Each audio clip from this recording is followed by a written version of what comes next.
आदाब, नमस्कार, सत श्री अकाल। अंजलि के साथ आखिर क्या हुआ था जब एक 23 साल की लड़की को कार के नीचे 12 किलोमीटर तक रौंदते हैं और मौज करते हैं। कब लड़की की मौत हो गई, कब उसके शरीर से खून बह गया, किसी को कुछ नहीं पता। अगर उसके शरीर में कुछ बचा है तो वो है कंकाल। 31 दिसंबर 2022 की रात और 1 जनवरी 2023 की सुबह सुबह क्या हुआ था, किसी को कुछ नहीं पता। मैं पूरी कहानी बताऊंगी। पहले आप डार्क मिस्ट्री हिंदी चैनल को लाइक, शेयर, सब्सक्राइब कर लें। दिल्ली के अमन विहार इलाके में अंजलि नाम की एक लड़की, जिसकी उम्र 23 साल की थी, वो भी अपने परिवार वालों के साथ उस रहती थी। उसके पिता की मौत 8 साल पहले हो चुकी थी और अंजलि की मां, जिसकी दोनों किडनियां खराब थी और वो डॉक्टर के कहने पर घर पर आ चुकी थी और काम भी उनसे कुछ नहीं होता था। घर में एक भाई और एक बहन है। बहन की शादी पहले ही हो चुकी थी और घर की सारी जिम्मेदारियां अंजलि पर आ चुकी थी। वो 23 साल की उम्र में पूरे घर का खर्चा चलाती थी।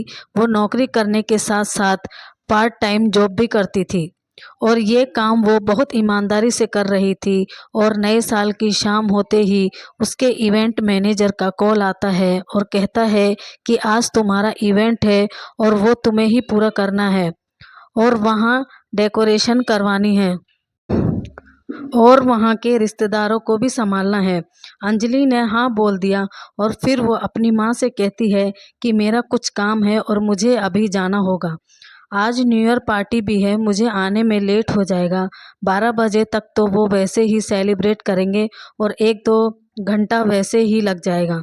उसकी माँ उससे कहती है तुम्हारा काम है तुम करो, पर उसने ये नहीं बताया था कि पार्टी हो कहाँ रही है। और ये पार्टी रोहिणी के मौजूद एक होटल के अंदर, जिसका इवेंट अंजलि को ही पूरा करना था। और अंजलि सीधा स्कूटी लेकर अपनी दोस्त निधि के घर गई और दोस्त को अपने साथ बिठाया और होटल में पहुंच गई। फिर होटल में जाने के बाद उन दोनों में थोड़ी नोक-झोंक हो गई। फिर अंजलि की माँ ने अंजलि से फ़ोन करके पूछा कि तुम घर कब तक आओगी, तो उसने अपनी माँ को बताया कि पार्टी अभी तक चल रही है और अभी तो न्यू ईयर स्टार्ट भी नहीं हुआ और लोग जब तक पूरी तरह न्यू ईयर नहीं मना लेते तब तक मैं कैसे आ सकती हूँ, क्योंकि मुझे पूरी पार्टी खत्म होने के बाद घर आ पाऊंगी। माँ ने कहा कोई बात नहीं, तुम आराम से आ जाना। और फिर दोनों की लड़ाई होटल के अंदर तक नहीं बल्कि होटल के बाहर तक आ चुकी थी, क्योंकि होटल के बाहर सीसीटीवी कैमरे में यह कैद हो गया कि ये दोनों आपस में लड़ रहे हैं। फिर पुलिस होटल वालों से पूछती है तो वो कहते हैं कि हमें इसके बारे में कुछ पता नहीं है, पर आते ही आपस में एक दूसरे को गालियां दे रही थी और यहाँ आए हुए मेहमानों के साथ भी ये गाली गलौज कर रही थी। और इधर अंजलि की माँ को टेंशन हो रही थी कि आधी रात से भी ऊपर का टाइम हो गया और अंजलि का फ़ोन भी बंद आ रहा था।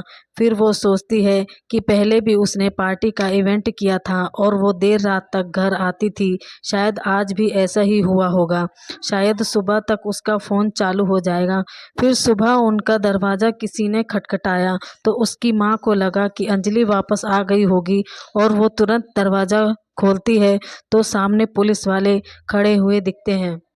फिर पुलिस वाले ने एक स्कूटी का नंबर बताया और पूछा कि ये स्कूटी किसकी है। उसकी माँ ने कहा कि ये स्कूटी मेरी बेटी की है।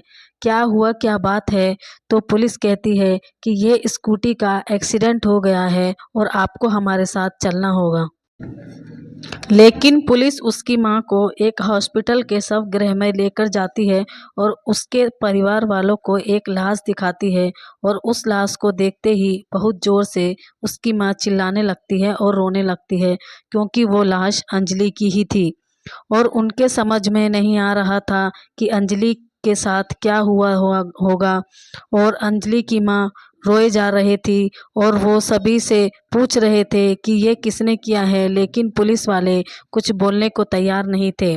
उनके दिमाग में भी कुछ और ही चल रहा था और उन्हें ये केस लगभग सुलझा हुआ दिखाई दे रहा था।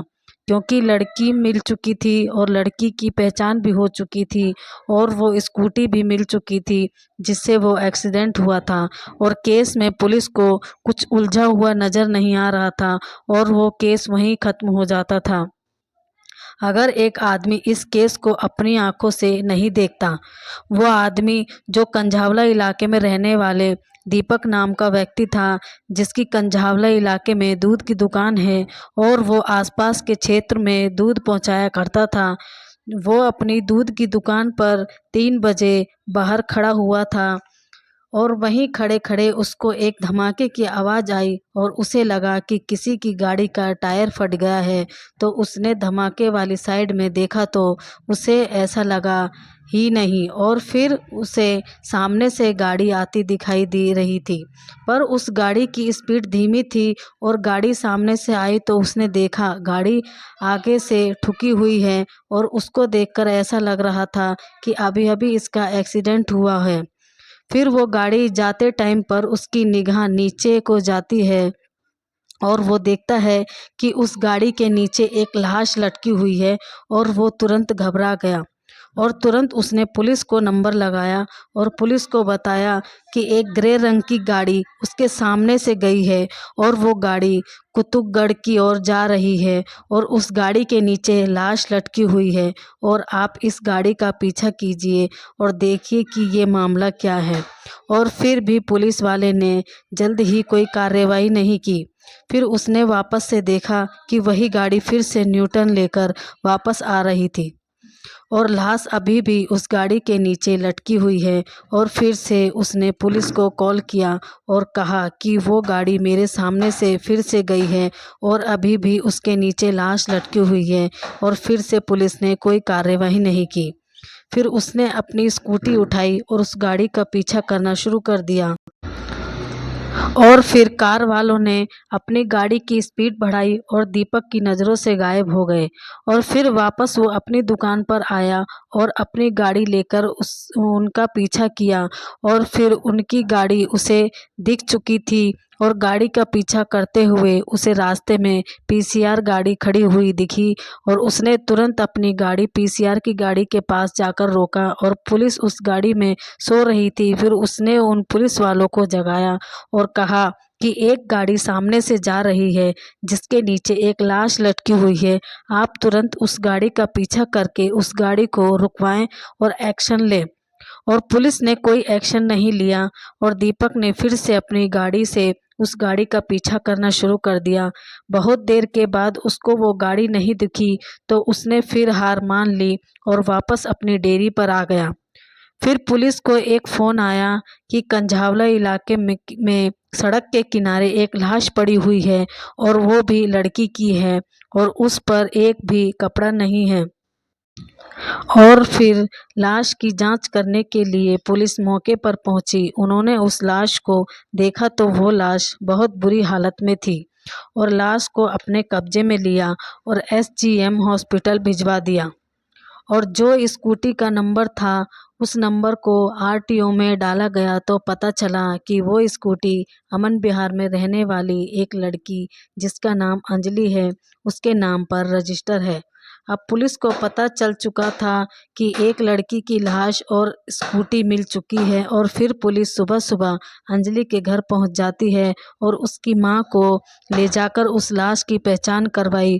और ये पूरा मामला मीडिया में आ चुका था, ये बहुत बड़ा मामला बन चुका था और दीपक भी कैमरे के सामने पूरी वारदात बता रहा था।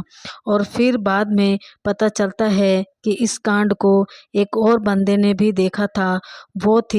वो उसकी दोस्त भाग निकलती है और स्कूटी तक को उठाना उसने ज़रूरी नहीं समझा। पर दीपक उसकी मदद करना चाहता था पर गाड़ी कहीं गुमराह हो गई थी। अगर पुलिस वाले उस टाइम पर आ जाते तो गाड़ी को उसी टाइम पर रोका जा सकता था और अंजलि की मौत नहीं हो पाती थी और उसको शायद बचा लिया जाता था क्योंकि गाड़ी की स्पीड धीमी थी और मौके पर मदद मिलती तो वो बच जाती।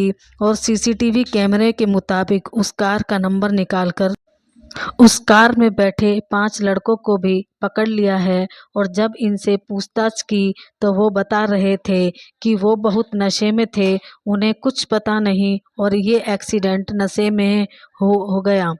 और उन्होंने यह भी कहा कि हमारी गाड़ी में म्यूजिक बज रहा था और म्यूजिक की आवाज़ में हमें पता ही नहीं चला कि हमारी गाड़ी से कोई एक्सीडेंट हो गया है।